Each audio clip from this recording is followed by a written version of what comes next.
भगवान विष्णु जी और माता लक्ष्मी जी।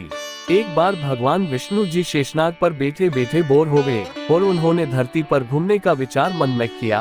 वैसे भी कई साल बीत गए थे धरती पर आए और वह अपनी यात्रा की तैयारी में लग गए। स्वामी को तैयार होता देखकर लक्ष्मी माँ ने पूछा, आज सुबह सुबह कहाँ जाने की तैयारी हो रही है? विष्णु जी ने कहा, है लक्ष्मी, मैं धरती लोक पर घूमने जा रहा हूँ। तो कुछ सोचकर लक्ष्मी माँ ने कहा, हे देव, क्या मैं भी आपके साथ चल सकती हूँ? भगवान विष्णु ने 2 पल सोचा, फिर कहा, एक शर्त पर, तुम मेरे साथ चल सकती हो। तुम धरती पर पहुंचकर उत्तर दिशा की ओर बिल्कुल मत देखना। इसके साथ ही माता लक्ष्मी ने हाँ कह के अपनी मनवा ली और सुबह सुबह माँ लक्ष्मी और भगवान विष्णु धरती पर पहुंच गए। अभी सूर्य देवता निकल रहे थे। रात बरसात होकर हटी थी। चारों ओर हरियाली ही हरियाली थी। उस समय चारों ओर बहुत शांति थी और धरती बहुत ही सुंदर दिख रही थी और माँ लक्ष्मी मंत्र मुग्ध होकर धरती को देख रही थी और भूल गई कि पति को क्या वचन देकर आए हैं। और चारों ओर देखती हुई कब उत्तर दिशा की ओर देखने लगी पता ही नहीं चला। उत्तर दिशा में माँ लक्ष्मी को एक बहुत ही सुंदर बगीचा नजर आया और उस तरफ से भीनी भीनी खुशबू आ रही थी और बहुत ही सुंदर सुंदर फूल खिले थे। यह एक फूलों का खेत था और माँ लक्ष्मी बिना सोचे समझे उस खेत में गई और एक सुंदर सा फूल तोड़ लाए। लेकिन ये क्या, जब माँ लक्ष्मी भगवान विष्णु के पास वापस आए तो भगवान विष्णु की आंखों में आंसू थे और भगवान विष्णु ने माँ लक्ष्मी को कहा कि कभी भी किसी से बिना पूछे उसका कुछ भी नहीं लेना चाहिए और साथ ही अपना वचन भी याद दिलाया। माँ लक्ष्मी को अपनी भूल का पता चला तो उन्होंने भगवान विष्णु से इस भूल की माफी मांगी। तो भगवान विष्णु ने कहा कि जो तुमने जो भूल की है उसकी सजा तो तुम्हें जरूर मिलेगी।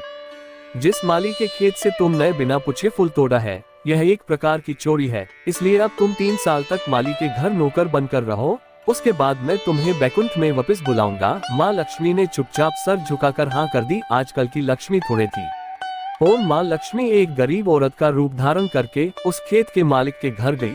घर क्या, एक झोपड़ा था और मालिक का नाम माधव था। माधव की बीवी, 2 बेटे और 3 बेटियां थी। सभी उस छोटे से खेत में काम करके किसी तरह से गुजारा करते थे। माँ लक्ष्मी जब एक साधारण और गरीब औरत बनकर जब माधव के झोपड़े पर गई तो माधव ने पूछा, बहन तुम कौन हो और इस समय तुम्हें क्या चाहिए? तब माँ लक्ष्मी ने कहा, मैं एक गरीब औरत हूँ, मेरी देखभाल करने वाला कोई नहीं। मैंने कई दिनों से खाना भी नहीं खाया, मुझे कोई भी काम दे दो, साथ में मैं तुम्हारे घर का काम भी कर दिया करूँगी। बस मुझे अपने घर में एक कोने में आसरा दे दो। माधव बहुत ही अच्छे दिल का मालिक था। उसे दया आ गई, लेकिन उसने कहा, बहन मैं तो बहुत ही गरीब हूँ, मेरी कमाई से मेरे घर का खर्च मुश्किल से चलता है। लेकिन अगर मेरी 3 की जगह 4 बेटियां होती तो भी मैंने गुजारा करना था। अगर तुम मेरी बेटी बनकर जैसा रूखा सूखा हम खाते हैं उसमें खुश रह सकती हो तो बेटी अंदर आ जाओ।